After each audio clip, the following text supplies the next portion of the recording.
হাওয়া কিন্তু দিনের পর দিন গরম কিন্তু হয়েই চলেছে। যেরকম প্রকৃতির গরম বেড়ে চলেছে সেরকম কিন্তু ওয়াইটির গরম হাওয়া কিন্তু বেড়ে চলেছে। হঠাৎ করে নতুন করে একটা আমাদের সামনে তথ্য চলে এলো, কি ভৌমিক ঘোষ। এই ভৌমিক ঘোষটা কে, তার পরিচয় কি, কেনই বা সে একজন ভিউয়ার্স হিসেবে গামলার সাথে এতটাই যুক্ত হয়ে গেছে যে সে মেল পর্যন্ত করে ফেলছে। হ্যাঁ, এখানে এই মেল করার কথাটা বললাম বলে অনেকেই আমাকে প্রশ্ন করতেই পারো, কেন ভিউয়ার্সরাও তো সন্দীপের জন্য অনেক জায়গায় গিয়ে অনেক ক্ষেত্রে মেল করে, কিন্তু সেই মেল আর এই মেলের মধ্যে কিন্তু অনেক পার্থক্য আছে, অনেকটা পার্থক্য আছে। তাহলে কি যেই দূর মানে দিগন্তের কথা গামলা তার ভিডিওর মাধ্যমে আমাদের সামনে তুলে ধরতে চেয়েছিল, তার একজন সিপাহী হিসাবে এই ভৌমিক ঘোষ কাজ করছে?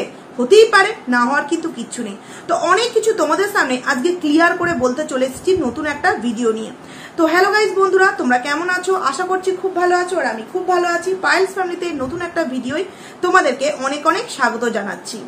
কে এই ভৌমিক ঘোষ? যে একটা নর্মাল ভিউয়ার্স আমরা কি করি, যেইটুখানি যা করণীয় সেইটুখানি করি, এবং অনেকেই দেখবে মেল বিষয়গুলো সম্পর্কে আমাদের কাছ থেকে কিন্তু জানতেও চাই, কোথায় করব, কার কাছে করব। কিন্তু এই ভৌমিক ঘোষ যে জিনিসটা করেছে সেটা কিন্তু কেউই ওয়াইটিতে জানতো না। তাহলে এই গোপন বিষয়গুলোকে কি করে জানলো?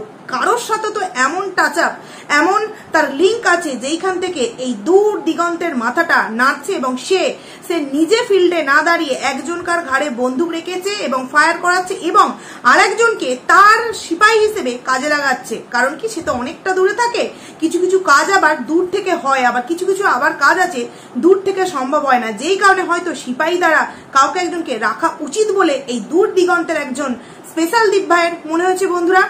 তো দেখো, আমি একটা কথা ভিডিওর প্রথমে একটু বলতে চাইছি যে আরস ভাইয়ের কালকে একটা ভিডিও দেখতে পেলাম, যে ভিডিওতে তোমরা এই ভৌমিক ঘোষ সম্পর্কে একটা নতুন তথ্য ওয়াইটিতে শুনতে পেয়েছো। এবং তারও আগে একটা আমি কথা বলতে চাই যে আমি পরশুদিন রাত থেকে কালকে সারাদিনে যে কটা ভিডিও নামিয়েছি, যে 3টে ভিডিও আমি দিয়েছি, প্রথম যে ভিডিওটা দিয়েছি তাইতে আমি অনেক কিছু তোমাদের সামনে বলে দিয়েছি, অনেক কিছু বলে দিয়েছি। কি জানো তো, আমরা এখানে থাকি, এই কথাগুলো না ক্লিয়ার করে আমরা বলতে পারি না, কোথাও আমাদের হাতটা এইভাবে বাঁধা থাকে।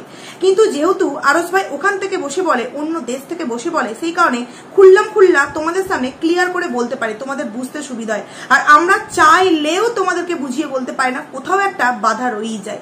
কারণ কি, আমি আমার সকালের কালকের ভিডিওটাতেই বলেছিলাম যে হতেই পারে যে সন্দীপ দাদের ওখানে কেউ একজন গেছে, হ্যাঁ, ছানবিন করতে, এবং ছানবিন করেছে, তারা প্রমাণটা রেখেছে। আমি এটাই বলতে চেয়েছিলাম যে, এবং কবে গিয়েছিল জানো, যেই দিন এই সমাজসেবক দাদা ভাই যেদিনকে কমিউনিটি পোস্ট দিয়েছিল, তার আগের দিন বেলার দিকে কিন্তু এই ছানবিন করা দুটো দাদা ভাই কিন্তু সন্দীপ দাদের গ্রামে গিয়েছিল, এবং সন্দীপ দাদের গ্রামে গিয়ে সেই সমস্ত তথ্য সংগ্রহ করেছে, এবং যে পেন, যে ক্যামেরাগুলো হয় না, পেনের মধ্যে যে ক্যামেরা, সেইটা কিন্তু এখানে রেখে গিয়েছিল, এবং অনেক কিছু তথ্য কিন্তু সেখান থেকে সংগ্রহ করেছে।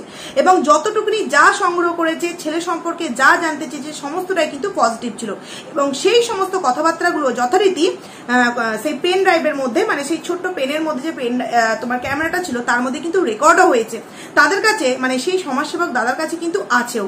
এবং তারপর তোমাদের কাছে আমি আরো একটা কথা জানিয়েছিলাম, কারণ অনেকে ভাবতে পারো যে আমি হয়তো আরস ভাইয়ের ভিডিও দেখে তোমাদেরকে বলেছি, না, কারণ আরস ভাই ভিডিও দিয়েছে রাতে, আর আমি ভিডিও দিয়েছি কাল সকালবেলা, প্রথমেই এই 11:30-12টার দিকে ভিডিওটা তোমাদেরকে আমি দিয়ে দিয়েছিলাম সকালের দিকে। সেখানে আমি আরো একটা কথা বলেছিলাম যে গামলা, তুই কেন এই সমাজসেবক দাদার কাছে ক্ষমা চাইলি? কারণ সমাজসেবক দাদা তোর কথা অনুযায়ী, যে যেহেতু তুই একজনকে কাজটা দিয়ে সন্তুষ্ট নয়, একটা কাজের জন্য ভিন্ন ভিন্ন মানুষকে তুই সিলেক্ট করেছিস, সেখানে তিনি কাজটা করতে রাজি নন, তাহলে তুই কেন তার কাছে ক্ষমা চাইছিস? সে তো অ্যাকচুয়ালি তোর কাজটা ছেড়ে দিয়েছে, তাহলে তোর তো তার কাছে ক্ষমা চাওয়ার কোনো কারণ নেই। কারণ কি, আমি তোমাদের সামনে তখন বলেছিলাম, হতেই পারে যে গামলাদের কোনো একজন বাড়ির মেম্বার নিজে থেকে বলেছে, যেহেতু ফ্রি ফান্ডের এই জিনিসটা হচ্ছে অনেকটা লেন্দি হবে, অনেকটা সময় সাপেক্ষ হবে, সেই কারণে তারা নিজে থেকে কাজটাকে তাদের কাছ থেকে মানে নিয়েছে যে তোমাদেরকে আমাদের এই কাজটা করতে হবে না। এবং সেটা কে করেছে? সেটা করেছে হচ্ছে গামলার কি বলবো, আমাদের শক্তি কাকু, বুঝলেন তো?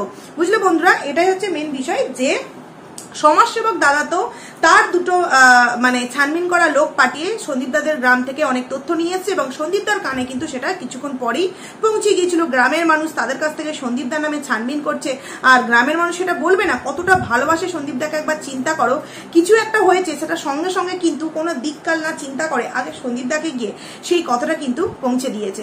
এবং তারপর এই যে কথাটা বলেছিলাম যে সমাজসেবক দাদা নিয়ে যাদের টেনশন ছিল যে হয়তো ভিতরে ভিতরে তাদের মধ্যে ঠিক আছে, উপরিউক্ত ভাবে সমস্ত কিছু আমাদের সামনে জাস্ট কমিউনিটি পোস্টের মাধ্যমে জানাচ্ছে, আমি কিন্তু বলেছিলাম যে না, সমাজসেবক দাদা যেই কমিউনিটি পোস্ট দিয়েছে এবং গামলার বলা কথা একদম কিন্তু সঠিক, এর মধ্যে কোনো কিন্তু ঘোরপ্যাচ নেই, কারণ বিষয়গুলো আমরা জানতাম। সেখান থেকে দাঁড়িয়ে মানে ভাবো একবার, সে তার বাবা মানে সে নিজে থেকে বলেছে যে যেহেতু পয়সা কড়ি লাগছে না, এই পয়সা কড়ির বিষয়টাও কিন্তু আমি আমার ভিডিওর মধ্যে বলেছিলাম যে এই সমাজসেবক কাজগুলো তো পয়সা কড়ি না নিয়েই হয়, তো সেখানে সময় সাপেক্ষ হয়। কিন্তু গামলার এই সব বিষয়ে খুব চটজলদি আছে, কিন্তু ও হয়তো নিজেও বুঝতে পারছে না যে সে যে একটা জাল পেতেছিল, যে একটা গর্ত খনন করছিল, সেই গর্তে সে এমন ভাবে পড়েছে, আর সে যে কটা স্টেপ নেবে তার থেকে দ্বিগুণ স্টেপ তাকে এমন ভাবে চারদিক থেকে ঘিরে ধরবে যে সেই স্টেপ থেকে, সেই বিষয় থেকে তার বেরিয়ে আসতে আসতে তার হয়তো মিনিমাম একটা যে বয়স থাকে সমস্ত বিষয়টাকে এনজয় করার, সেই বয়সটা অন্তত পার হয়ে যাবে। মানে বুঝতেই পারছো কিরকম আমি একটা বিষয় তোমাদের এখানে বোঝাতে চাইছি। সেখান থেকে দাঁড়িয়ে সেই দাদার কিন্তু তখন প্রচন্ড রাগ হয়েছিল যে আমি কেসটা আপনারাই আমার কাছে এসে নিজে থেকে দিয়েছিলেন, আবার আপনারাই এইরকম ভাবে কেসটাকে নিয়ে নিচ্ছেন, তাহলে এখানে এই যে আমি আপনাদের জন্য এই যে কমেন্ট্রি দিলাম, এই যে ভিডিও নামিয়েছিলাম অডিও দিয়ে, এখানে তো আমার হ্যারাসমেন্ট হলো না, আমার অপমান হলো, আপনারা এরকম কেন? তাদেরকেও কিন্তু এই প্রশ্নটা করেছিল যে আপনারা এরকম কেন, মানে ডাইরেক্ট তো সেইভাবে অভদ্রতার পরিচয়টা এই সমাজসেবক দাদা দিতে পারেন না। অনেকেই আমাকে প্রশ্ন করেছে যে দুদিন আগে তুই তুকারি, তারপরে সমাজসেবক দাদা। প্রথমত কোনো তুই তুকারি আমি করিনি, প্রথম থেকেই সমাজসেবক দাদা। এবং যখন অরিজিনাল বিষয়টা জানতে পারলাম যে তিনি সত্যিই সত্যটা জানতে পেরে এদের সাথ ছেড়ে দিয়েছে, তখন তার প্রতি সম্মানটা কিন্তু সত্যিই আমার বেড়ে গিয়েছে যে না, মানুষটা সত্য জানতে পারার পর কিন্তু মিথ্যার স্বাদ কিন্তু আর দেয়নি, এবং তিনি নিজে থেকে কাজটাকে ছেড়ে দিয়েছে তখনই যখন জানতে পেরেছে যে গামলার এই কুবুদ্ধির মধ্যে আরো কোন কোন মানুষ যুক্ত আছে বন্ধুরা। এবং তারপর এই গামলার আউশক্তি কিন্তু নিজে থেকেই সেই কাজটা তার কাছে গিয়ে কিন্তু বন্ধ করে দিয়েছে। এখানে সমাজসেবক দাদা নিজেই খুব মানে কি বলবো কষ্ট পেয়েছেন যে আমার নামটা এখানে ফালতু জড়ানো হলো, আমার একটা যে একটা সম্মানের জায়গা ছিল সেখানটা কোনো না কোনো এক জায়গায় এরকম একটা মেয়ের জন্য নষ্ট হয়ে গেল। তো এর মানে বেশি কিছু আমি বলতে চাই না, তোমরা গামলার ক্ষমা চাওয়া দেখি এবং বোন হিসেবে আশীর্বাদ করার কথা বলেই বুঝতে পেরেছো যে সমাজসেবক দাদা কতটা এই গামলার প্রতি একটা কি বলবো রেগে গিয়েছিল, যার জন্য ক্ষমা চাইতে ভিডিওর মধ্যে সে বাধ্য হয়েছে। এরপর আসছি এই যে দালাল প্রশ্ন করছে এই যে মেল কে এলো, মেল কোথায় এলো, এই দিদিরা সন্দীপের দিদিরা জানলো কোথা থেকে, জানলাম কোথা থেকে, তার থেকেও বড় কথা যে এই যে তুই বলছিস যে মেল বিষয়টা যেখানে যা প্রমাণ দেওয়ার সেখানে সেই প্রমাণটা পৌঁছে গেছে, কে পাঠিয়েছে, কার দ্বারা এসছে, কি ভাবে এসছে, আমরা কিভাবে জানতে পেরেছি, এটা তোর না বিচার করলেও চলবে, তোর না জানলেও চলবে। যেই জায়গায় সেই মেলটা কোথা থেকে এসছে, অ্যাড্রেস কি, কার মাধ্যম ধরে এসছে এবং কোন দাদাভাইয়ের কাছে এসছে, এটা যেই জায়গায় প্রমাণ সাপেক্ষ হয়ে যাওয়ার দরকার সেই জায়গায় কিন্তু পৌঁছে গেছে। কারণ যেই মানুষটি একজন মহিলা, একজন দিদিভাই ফোন করে সমস্ত কিছু কিন্তু জানিয়ে দিয়েছে, যথারীতি সমস্ত কিছুর একটা প্রমাণ তো রাখতে হয়, ফোন করলে তো সেটা রাখা হয়েছে, এবং যার মাধ্যমে এসছে সেও সমস্ত কিছু রেখে দিয়েছে। তো এখানে দালাল তোর এত মাথা না ঘামালেও চলবে যে আমরা কোথা থেকে জানলাম বা মেলটার অরিজিনাল সত্যতা কি, সন্দীপ দা কেন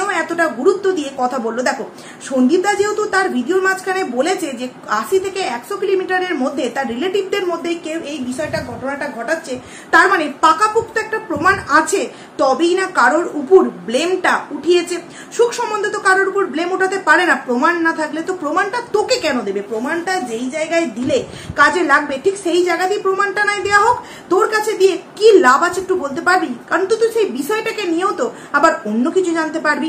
তো সেখান থেকে দাঁড়িয়ে বন্ধুরা এই যে দালাল এত কিছু কথা বলছে, তোমরা দালালের কথাতে অনেক হয়তো বিশ্বাস করো, কিন্তু এটুখানি বিশ্বাস তোমরা করতেই পারো যে কোনো শুধুমাত্র একটা কথাকে উদ্দেশ্য করে যে দূর থেকে কেউ আমাকে সাহায্য করছে এই কথাটাকে উদ্দেশ্য করে নয়। হ্যাঁ হয়তো হতে পারে এই কথাটাকে মানে মাথার মধ্যে নেওয়া হয়েছে, তার পরক্ষণেই কিন্তু সেই সমস্ত প্রুফ নিজে থেকে কেন জানি না কেউ একজনের কাছে চলে এসেছে, নিজে থেকে সমস্ত কিছু বলে দিয়েছে, সেখান থেকে একের পর এক মেল করা হয়েছে এবং সেই মেলের অ্যাড্রেস যখন জানা গেছে তখন এমন একটা জায়গার অ্যাড্রেস বের হয়েছে যেই অ্যাড্রেসের সাথে আমাদের স্পেশাল দীপ ভাইয়ের ওতপ্রোতভাবে কিন্তু সম্পর্ক আছে।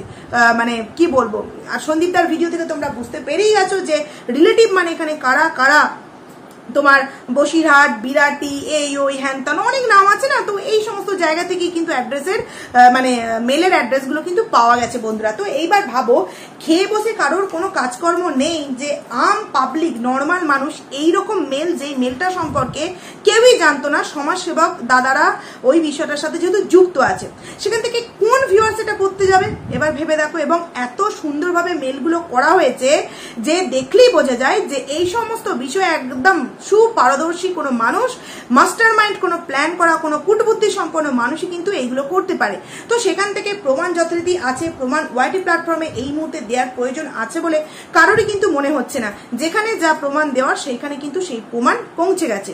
এইবার আসি সন্দীপদার ভিডিওতে। সন্দীপদার আজকে একটা ভিডিও দিয়েছে যেখানে বলেছে যে আমাদের মেসুমশাই, আমি যেহেতু মাসিমা বলি, মেসুমশাই কিছু একটা কথা বলবেন, যদিও আজকের ভিডিওতে আমি দেখতে পেলাম না, হয়তো কোনো লাইভ বা কোনো অন্য আইডিতে ভিডিওটা দেবে, তো দিলে আরো আশা করছি অনেক কিছু জানতে পারবো। তো এই ভিডিওর মাঝখানে আমি একটা কথা বলতে চাইছি আমাদের মাসিমাকে, মানে শিলা দেবীকে, যে আপনি এবার একটু স্ট্রং হন, কারণ আপনার ছেলেকে নিয়ে, মানে আমাদের এই যে সন্দীপ দাকে নিয়ে, তার জীবন নিয়ে, তার সন্তান নিয়ে, মানে এই আমাদের মাসিমার নাতিকে নিয়ে যেই একটা ছিনিমিনি খেলা হচ্ছে, সেখানে আপনি যদি একটা স্টেপ নেন, সেই একটা স্টেপের জন্য কত কিছু ইদার উদার হতে পারে আশা করছি আপনি এতদিনে খুব ভালো করে বুঝে গেছেন মাসিমা। হ্যাঁ, তো যদি একটু মনে হয় যে না, ছেলের উপর যে অত্যাচার হচ্ছে, নাতির উপর যেই অত্যাচারটা হচ্ছে, তার জন্য আমারও অন্তত কিছু একটা স্টেপ নেওয়া উচিত, সেখানে কিন্তু আপনি স্টেপ নিতে পারেন। আর আপনার উপর ভরসা আছে, আপনি কিন্তু স্টেপ নেবেন। আমি আপনার উপর ভরসা আছে জানি আপনি হয়তো স্টেপ নেবেন, নিন। কারণ যেই হিসাবে মিথ্যে মিথ্যে ব্লেম সন্দীপদার দিকে দেওয়া হচ্ছে, যেগুলো সন্দীপদা বা আপনারা কখনোই এই কাজগুলো করেননি, তারপরে যেই কাজগুলো আপনি করেননি সেই কাজগুলোর উপর যখন আপনার উপর কিছু মানুষ ব্লেম দিয়েছে, স্পেশাল কোনো মানুষ ব্লেম দিয়েছে, সেখানে কেন হাত গুটিয়ে বসে আছেন? আর আমি জানি আপনি হয়তো করবেনও, কারণ ছেলে সবার সামনে মানে যে একটা কি বলবো, একটা যে নাম কামিয়েছে, সেই নামটা কেউ একজন দুর্নামে পরিণত করতে চাইছে এবং সেটা নিজেরই কেউ একজন। সেখান থেকে আমার মনে হয় একজন মা হিসেবে একটা ছেলের জন্য এইটুকুনি তো আপনি করতেই পারেন, তো করবেন। যাই হোক, তো এখানে বিষয়টা হচ্ছে এই ভৌমিক ঘোষ কে বন্ধুরা? ভৌমিক ঘোষ হচ্ছে যে মেল করে আমি কালকের ভিডিওতে অনেক কটা কথা তোমাদের সামনে বলেছিলাম, সেখান থেকে দুটো মেল কিন্তু একটা জায়গা থেকে এসছে এবং আরো একটা মেল কিন্তু এই যে ভৌমিক ঘোষ তার কাছ থেকে এসছে বন্ধুরা। এবার ভেবে দেখো, এবং তার বাড়ি কোথায়? ব্যাঙ্গালোর। তাহলে ব্যাঙ্গালোরে আমাদের স্পেশাল দীপ ভাই, ব্যাঙ্গালোরে এও, তাহলে সেখান থেকে দাঁড়িয়ে এর সাথে কানেকশনটা কি? এই গামলার কানেকশনটা কি? কানেকশন তো নিশ্চয়ই কিছু আছে। এবং কে কার এফবি পেজে গো কোনো এক এরকম নোংরা মেয়েকে শেয়ার করবে, তার লিঙ্ক শেয়ার করবে, কে এরকম আছে? অনেক কিছু তথ্য কিন্তু এরকম আছে, আমাদের কাছে স্ক্রিনশট রাখা আছে, যদিও বা এখন যারা গিয়ে খোঁজ করতে যাবে তারা পাবে না। এগুলো আমরা অনেকদিন আগে থেকেই এই ভৌমিক ঘোষকে একটা সন্দেহের তালিকায় রেখেছিলাম এবং সেখান থেকে কিন্তু আমরা কিছু তথ্য কালেক্ট করে রেখে দিয়েছি। যখন যেখানে যা পৌঁছাবার তখন কিন্তু সেখানে পৌঁছে যাবে। এখন হয়তো তোমরা সার্চ করলে, যারা এর আইডি গিয়ে সার্চ করবে, মানে এফবি পেজ, তোমরা হয়তো কিছু পাবে না, কিন্তু যেখান থেকে যা তথ্য রাখার কিন্তু আমরা রেখে দিয়েছি। আর এই যে একটা নতুন তথ্য জানতে পারলে যে সম্পর্ক, হ্যাঁ হতেই পারে, না আর কি আছে। এই যে ভিডিওর মধ্যে বললো না যে সারাক্ষণ নাকি বাড়িতে থেকে বাড়ির বাইরে বেরোয় না, এই কথাটা আবার এই কথাটা বলছি বলে অনেকে আবার ভিডিও করে বলবে, অনেকে আছে খেয়ে দিয়ে কাজ নেই, সেখানে গিয়ে খোঁজ নিতে হবে না। খোঁজ ব্যাঙ্গালোর তো বা এই আমাদের স্পেশাল দীপ ভাই যেখানে থাকে সেখানে গিয়ে খবর নেওয়ার তো মানে কোনো মতেই সম্ভব নয়। কিন্তু স্পেশাল দীপ ভাই কিন্তু ওই এলাকার মধ্যে বা ওই জায়গার মধ্যে বা ওই কলোনির মধ্যে কিন্তু একা থাকে না, তার আশেপাশে কিন্তু অনেক মানুষ থাকে যারা স্ট্যান্ডার্ড এবং যারা কিন্তু সন্দীপদাকে সাপোর্ট করে তাদের মাধ্যম, তাদের যোগাযোগ দ্বারা কিন্তু অনেক কিছু তথ্য, অনেক কিছু ইনফরমেশন আমরা অনেকদিন আগে থেকেই পাই। রাত্রি যাবত করে পার্টি করা, হ্যাঁ, এমনকি সেই পার্টিতে নিজের হাজবেন্ড পর্যন্ত যায় না এবং ছেলের মুখে কেন হাসি থাকে না? কারণ ছেলে এই যে মায়ের শর্ট শর্ট ড্রেস পরা পার্টিগুলোকে ছেলে ঠিক মেনে নিতে পারে না বন্ধুরা। ছেলের মুখে সেই মতো হাসি থাকে না, আনন্দ থাকে না, একটা ভরাভর্তি সংসার ঠিক কথায়, কিন্তু সেই সংসারের মধ্যে শান্তি নেই, সেই সংসারের মধ্যে কিন্তু সেই একটা বিষয় নেই যে বিষয়টা সন্দীপ দাদের বাড়িতে একটা গ্রাম্য পরিবেশ আছে বন্ধুরা। যারা ভিডিও দেখে তারা আশা করছি বুঝতে পারছে, এবং যারা ওই জায়গায় থাকে তারা এই স্পেশাল দীপ ভাইয়ের কিন্তু অ্যাটিটিউড ঠিক কতটা ঠিক জানতে পারে। একটা ছোট্ট ঘটনা তোমাদের সাথে শেয়ার করছি। কোনো একটা শপিং মলে স্পেশাল দীপ ভাই সে কিছু মার্কেটিং করতে গেছে, কিছু কেনাকাটা করতে গেছে, এবং সেখানে কোনো একজন ভিউয়ার্স তার সন্তানকে নিয়ে কিন্তু সেই শপিং মলে গেছিল। যথারীতি জানতো না যে সেইখানেই সেই আশেপাশেই সেই স্পেশাল দীপ ভাইয়ের বাড়ি, এবং যথারীতি শপিং মলে সেই স্পেশাল দীপ ভাইয়ের সাথে দেখা হয়ে যায়। কথা বলতে চেয়েছিল, তাকে ডেকেছিল, তার ছোট্ট ফুটফুটে ওই সন্তানটা, বেশি বড় ছিল না, মোটামুটি ওই কত হবে 6-7 বছর এরকম এজ হবে। ভিডিও দেখতো, যেহেতু তারা চেনে যে আমাদের পাশে এরকম একটা বড় ব্লগার থাকে, কিন্তু বড় ব্লগারের তো আর খেয়ে দিয়ে কাজ নেই যে নর্মাল মানুষদের জেনে বুঝে রাখবে, কিন্তু ওই নর্মাল মানুষদের টাকা দিয়ে কিন্তু আজকে বিশাল একটা বাড়ি, বিলাসবহুল একটা জীবনযাত্রা কাটাচ্ছে। তো সেখানে সেই ভদ্রমহিলা এবং তার সন্তানকে নিয়ে যখন স্পেশাল দীপ ভাইয়ের সাথে কথা বলতে চায়, তখন সময় নেই বলে কিন্তু তাকে এড়িয়ে সেই স্পেশাল দীপ ভাই চলে গিয়েছিল। এটা জানি না কজন জানো, তবে হ্যাঁ, এটা একদম একটা ধ্রুব সত্য কথা বন্ধুরা, যেটা আমি তোমাদেরকে বলছি। এবং স্পেশাল দীপ ভাই যতটা ফিটফাট থাকে, যতটা সুন্দর দেখায় ক্যামেরার মধ্যে, অ্যাকচুয়ালি কি ঠিক ততটা সুন্দর না। কখনোই কিন্তু তাকে ফিটফাট মেকআপ করা ছাড়া কিন্তু কখনোই দেখতে পাবে না। সে একটা চোখে জল বের করা কালকে ভিডিও করতে বসেছে, সেখানেও তাকে মেকআপ করে সুন্দর ড্রেস পোশাক করে করতে হয়েছিল। তার নাকি এতটাই কষ্ট হয়েছে, কি কারণে সে মেকআপটা করেছিল, তার নাকি একটা প্রমোশনাল ভিডিও ছিল। মানে অবাস্তব লাগে, আমরা কেউ ভিডিও করি না, প্রমোশনাল ভিডিও করার সময় আগে প্রমোশনাল ভিডিওটা না করে সে আগে এই কন্ট্রোভার্সির মতো একটা ভিডিওকে সিলেক্ট করলো, যে কিনা সেই বিষয়ের সঙ্গে জড়িত নয় 3 বছর যাবত, সে কিনা আবার এই বিষয়টার সাথে জড়িতই নয়, অথচ সেই নিয়ে ভিডিও করতেই আগে তার মানে মন হলো যে আগে আমি এই বিষয়টা নিয়ে ভিডিও করি, পরে তো আমি এই প্রমোশনাল ভিডিওটা করবো। এটা কি কখনো সম্ভব বন্ধুরা? এবং আরো একটা কথা বলছি, স্পেশাল দীপ ভাই কিন্তু যেই সমস্ত বান্ধবীদের সাথে, যেই সমস্ত গ্রুপের সাথে পার্টি করে, সেই রকমই কোনো মানুষ হয়তো আমাদের শুভাকাঙ্ক্ষী, সেই সমস্ত কোনো মানুষের সাথে হয়তো আমাদের একটা বন্ধুত্বপূর্ণ সম্পর্ক তৈরি হয়ে গেছে। হতেই পারে, পৃথিবীটা গোলাকার, কোন মানুষের সাথে কোন মানুষের পরিচয় হবে আর কে কার কোন জিনিসটা দেখে তাকে ভালোবাসবে, এটা তো তারাই জানে, তাই না? শুধুমাত্র শিক্ষাগত যোগ্যতা, পয়সা করি, স্ট্যান্ডার্ড, ছোট ছোট ড্রেস, এইগুলো দেখলেই কিন্তু একটা মানুষের মনে যে তার প্রতি ভালোবাসা জন্মে যাবে, কিন্তু এরকমটা নয়। এরকম একটা মানুষের প্রতিও কিন্তু অনেক দিদিভাইদের ভালোবাসা জন্মায়, এবং তারা কিন্তু তাদের মতো করে আমাদেরকে সেই সমস্ত তথ্যগুলো দিয়ে দেয়। হ্যাঁ, দিয়ে দেয় তারা অনেক কিছু তথ্য। ভাবো না একবার, ছেলে বাড়িতে আছে, অথচ ছেলের মুখে কোনো সময় কোনো হাসি থাকে না, কারণ ছেলে এইগুলো পছন্দ করে না। মা এই যে ছোট ছোট, আমরা হয়তো ক্যামেরায় দেখতে পাই যে একটা মোটামুটি তবু ড্রেসের মধ্যে আছে, কিন্তু সে যখন অফ ক্যামেরার পার্টিগুলো অ্যাটেন্ড করে না, তখন তার ড্রেস আপ দেখলে কিন্তু তাদের আশেপাশের মানুষই না ছি এই কথাটা বলতে বাধ্য হয়। তাহলে বুঝতে পারছো এই কথাগুলো আমরা কি করে জানবো? আমরা তো সেখানে থাকি না, আর ভিডিওতেও দেখতে পাই না, তাই এই কথাগুলো কোনোদিনও আমরা বলিনি। এই কথাগুলো অনেকদিন আগে থেকে কিন্তু আমাদের কাছে আসে, এমনকি প্রতিদিনেও কিন্তু এই বিষয়গুলো নিয়ে আমাদের কাছে কথোপকথন হয়। এইবার আছে এই ভৌমিক ঘোষের সাথে শুনলাম নাকি এই আমাদের স্পেশাল দীপ ভাই একটা লটর গটরের ঘটনা আছে।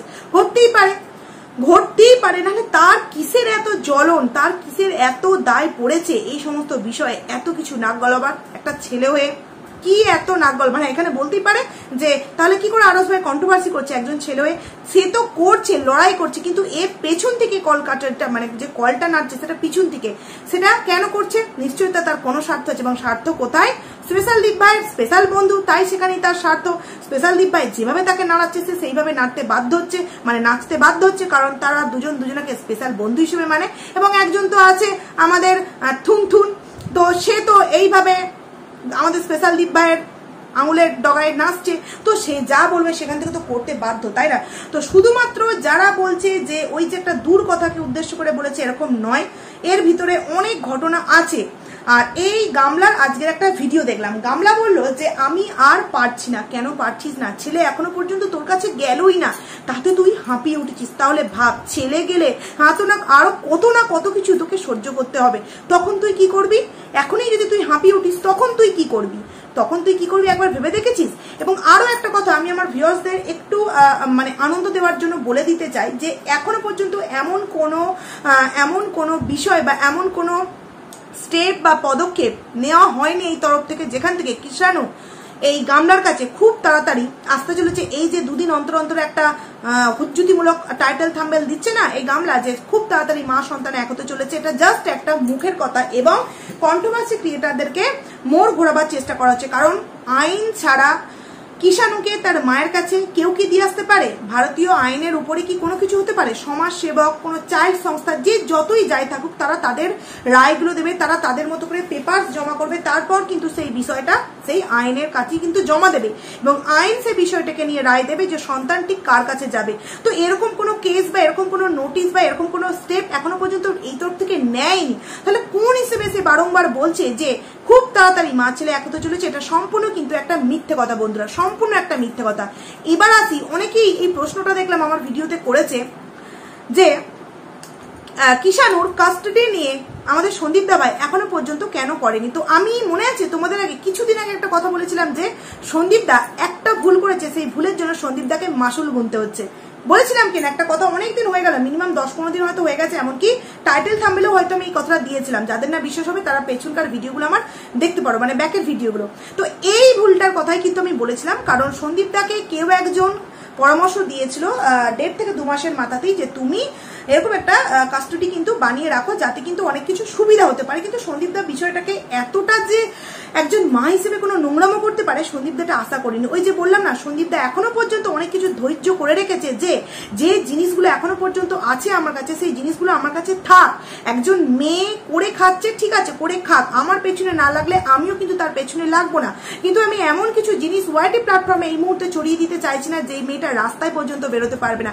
কিন্তু সেই বিষয়গুলোই যদি তার এখন সিলেক্ট করা বয়ফ্রেন্ডের কাছে থাকতো এবং সেই বয়ফ্রেন্ডের সাথে যদি গামলা এই ধরনের ঘটনাগুলো ঘটাতো, ড্যাম শিওর যে সেই বয়ফ্রেন্ড এগুলো কবে কিন্তু ওয়াইটি প্ল্যাটফর্মে চালাট করে দিত। কিন্তু এখনো পর্যন্ত সন্দীপ দা সেগুলো কিন্তু ধৈর্য ধরে রেখে দিয়েছে এবং সেই দিনকেও সে হয়তো ভেবেছিল যে এই মেয়েটা এতটা নোংরা হতে পারে না, তাই সেই মুহূর্তে কিন্তু কোনো কাস্টাডি বানায়নি কিষাণুর জন্য। কিন্তু তোমরা চিন্তা করো না, সেই বিষয় নিয়ে এখন অনেক কিছু হচ্ছে। তবে দেখো, যেহেতু মোক্ষম টাইমে সে করতে পারেনি, পরবর্তী সময়ে গিয়ে যে বিষয়টা করতে যাবে সেখানে তো একটু কাঠখড় পুরাতে হবে, তাই না? একটু তো সময় নিতেই হবে। তোমরা একটু ধৈর্য ধরো, অনেক কিছু তোমরা জানতে পারবে। যদি তোমরা মানে একই দিনে অনেক অনেক তথ্য জানতে চাও, সেটা কি সম্ভব? কারণ অনেক অনেক তথ্য আমরা জানলেও তোমাদের কাছে দিতে পারি না, একটাই কারণে যে তথ্য দেওয়া মানে হচ্ছে সন্দীপদার দিকে বিপদ ডেকে নিয়ে আসা। যখন দেখি যে না এটা দিলে কোনো রকম কোনো প্রবলেম হবে না, তখনই কিন্তু তোমাদের সামনে সেই সমস্ত ইনফরমেশনগুলো দিই। এই যে একটা কথা এই ভিডিওতে আমি এখন বলতে চাইছি, যে অনেকদিন আগেকার একটা আমি কথা বলেছিলাম যে ছোট্ট একটা ভুল, সেটা হচ্ছে এই কাস্টাডি বিষয়টা নাকি কিন্তু আমি বলতে চেয়েছিলাম, অনেকে বুঝেছে অনেকে বুঝতে পারেনি। এবং আরো একটা কথা আমি আজকের ভিডিওতে বলে দিতে চাইছি যে সামনে 19 তারিখ, সেদিনকে তো কি হবে, যার জন্য 15 বছর একদম 15 জোড়া কেন 30 জোড়া জুতো ছিঁড়ে যেতে চলেছে, এরকম একটা বিষয় হতে চলেছে। তারপরেও যদি গামলা নতুন কোনো স্টেপ নেয়, তো গামলা তোর জন্যও কিন্তু অনেক কিছু বরণডলা সাজিয়ে একদম ওয়েট করছে। তুই জাস্ট ওটা থেকে বেরিয়ে আসবি এবং আবারও বরণডলা সাজানো আরো একটা কিন্তু এরকম নৈবেদ্য কিন্তু তোর সামনে হাজির করা হবে। তো তুই সেইটা একবার দেখিস তো, সেইটা নিয়ে তুই হজম করতে পারিস কিনা। কারণ তুই এই এখনই হাঁপিয়ে উঠলে চলবে না। কারণ তুই যে মিথ্যে মিথ্যে ব্লেমগুলো সন্দীপদার মায়ের উপর দিয়েছিস, মিথ্যে মিথ্যে ব্লেমগুলো সন্দীপদার উপর দিয়েছিস, একটা সুন্দর পরিবারকে তুই যেইভাবে ভেঙে দিয়েছিস, একটা সুন্দর পরিবারের ওপর যেই বদনাম দিয়েছিস, তারই কোনো রিলেটিভের সাথে মিশে যে প্ল্যানটা করেছিস তাদেরকে নিচু করবার জন্য, তার শাস্তি তো তোকে পেতেই হবে। এবং দিন দিন যে সমস্ত তথ্য সংগ্রহ করা হচ্ছে, সেখান থেকে তোর নিস্তার আছে বলে মনে হয় না, তোর নিস্তার আছে বলে মনে হয় না। তো তুই যতটা স্টেপ এগিয়ে যাবি, ততটা স্টেপ কিন্তু এদিক থেকেও কিন্তু এগোবে। তো অনেক কিছু আছে এই ভৌমিক ঘোষী সম্পর্কে তথ্য, তবে এই মুহূর্তে জানাবো না, জানার প্রয়োজন এলে নিশ্চয়ই তোমাদের সামনে জানাবো। এইটুকুনি তোমাদেরকে বলছি, কিষাণু কিন্তু এই মুহূর্তে কোথাও যাচ্ছে না, সন্দীপদার কাছেই থাকছে। কারণ কোনো রকম কোনো লিগাল নোটিশ বা কোনো স্টেপ এই তরফ থেকে কিন্তু নেওয়া হয়নি। তাহলে আইন ছাড়া কি কিষাণুকে জোরজার মুলুকতার করে নিয়ে চলে যাওয়াটা সম্ভব? তোমাদের কি মনে হয় বলো তো বন্ধুরা? যেই কথাগুলো কালকে আমি বলেছি, সেই কথাগুলো আরস ভাইয়ের ভিডিওতে তোমরা পরিষ্কারভাবে জানতে পেরেছো কিনা একটু কমেন্ট করে জানিও, যে আমি যে কথাগুলো সকালবেলা ইনডাইরেক্টলি বলেছিলাম সেগুলো সত্য ছিল না মিথ্যা ছিল। তো যাই হোক, চলো ভিডিওটাকে আমি এখানেই এন্ড করছি। খুব তাড়াতাড়ি তোমাদের সামনে নতুন একটা ভিডিও নিয়ে দেখা করছি, ততক্ষণের জন্য তোমরা কিন্তু খুব ভালো থেকো। তো চলো।